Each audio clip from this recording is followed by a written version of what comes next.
বিয়ে করলে গরিব ঘরের মেয়েকে করুন, কারণ অর্থ বা যৌতুক হয়তো পাবেন না, কিন্তু সত্যিকারের একটা ভালো মনের জীবন সঙ্গী পাবেন।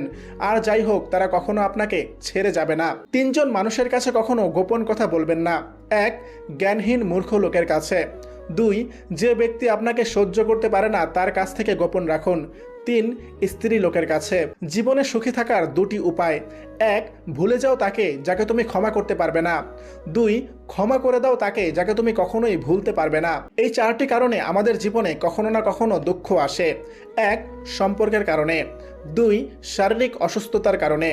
তিন, টাকা পয়সা বা অর্থ কষ্টের কারণে। চার, মানসিক দুঃখ কষ্টের কারণে।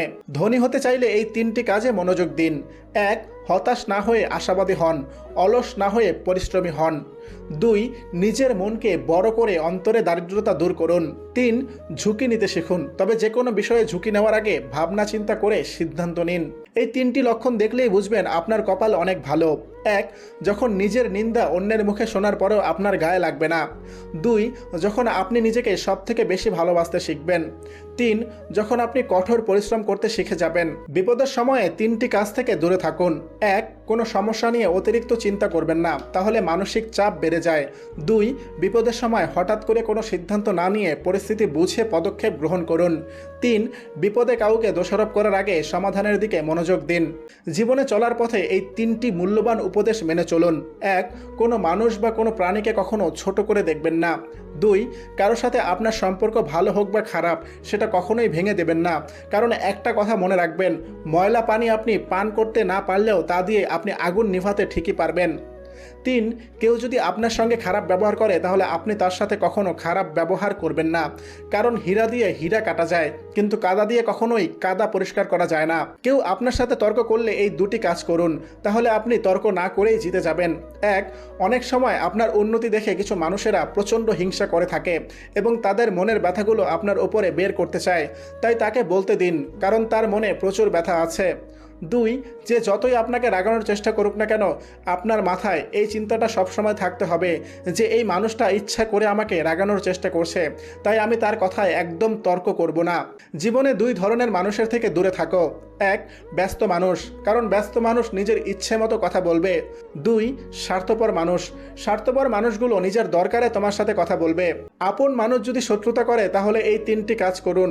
এক, সবার প্রথমে জানার চেষ্টা করুন সে কী কারণে আপনার সাথে শত্রুতা করছে। দুই, সে যে কারণে শত্রুতা করছে তার কি কোনো সলিউশন আছে কি না সেটা দেখার চেষ্টা করুন। তিন, সব কিছু করার পরেও যদি দেখেন সে আপনাকে হিংসা করেই চলেছে, তাহলে আপনি সেটা আরও বেশি করে করুন, যাতে আরও বেশি করে জ্বলে পড়ে মরে। এই তিনটি জিনিস দেখে বুঝবেন আপনি অনেক ভাগ্যবান। এক, আপনার কাছে থাকার জন্য যদি একটি বাড়ি থাকে তাহলে আপনি অনেক ভাগ্যবান, কারণ শহরে বহু পরিবার আছে রাস্তার ধারে বসবাস করে, তাদের নিজস্ব কোনো ঘর বাড়ি নেই। দুই, যদি আপনার মা বাবা আপনাকে অনেক বেশি ভালোবাসে, কারণ পৃথিবীতে এমন অনেক মানুষ আছে যাদের মা বাবা নেই। তিন, যদি আপনার স্বামী বা স্ত্রী আপনার মনের মতো হয় তাহলে আপনি অনেক ভাগ্যবান, কারণ বর্তমানে প্রত্যেক স্বামী স্ত্রীর মধ্যে ঝগড়া লেগেই থাকে। লোভী মেয়ে চেনার তিনটি উপায়: এক, লোভী মেয়েরা সবসময় বন্ধু পরিবর্তন করে। দুই, লোভী মেয়েরা সবসময় মিষ্টি মধুর কথা বলে। তিন, এরা নিজের চাহিদার জন্য অন্যকে ব্যবহার করে। 30 বছর বয়স পেরোলেই এই চারটি কাজ অবশ্যই করবেন।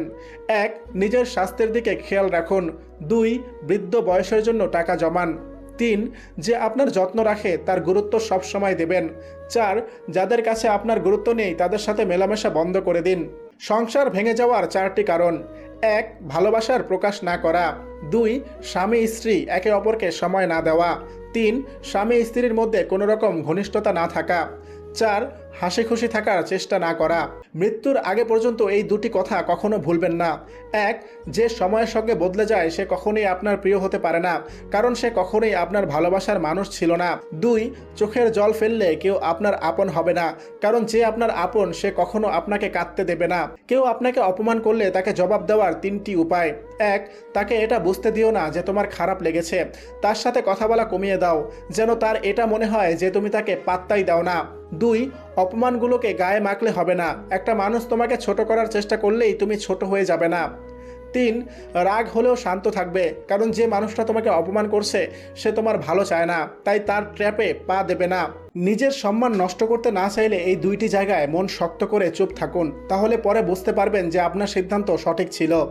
এক, যখন কেউ আপনার অনুভূতি বোঝে না, আপনার কষ্ট, আপনার মন খারাপের কারণ বোঝার চেষ্টা করে না, সেখানে তার উপর ক্ষিপ্ত না হয়ে সেখান থেকে চুপ করে চলে আসুন। দুই, যখন কোনো মূর্খ মানুষ বিনা কারণে না বুঝে শুনে আপনার সাথে তর্ক শুরু করে দেয়, সেখানে কথা না বাড়িয়ে চুপ করে থাকুন, কারণ মূর্খদের সাথে কখনোই তর্ক করে জেতা যায় না।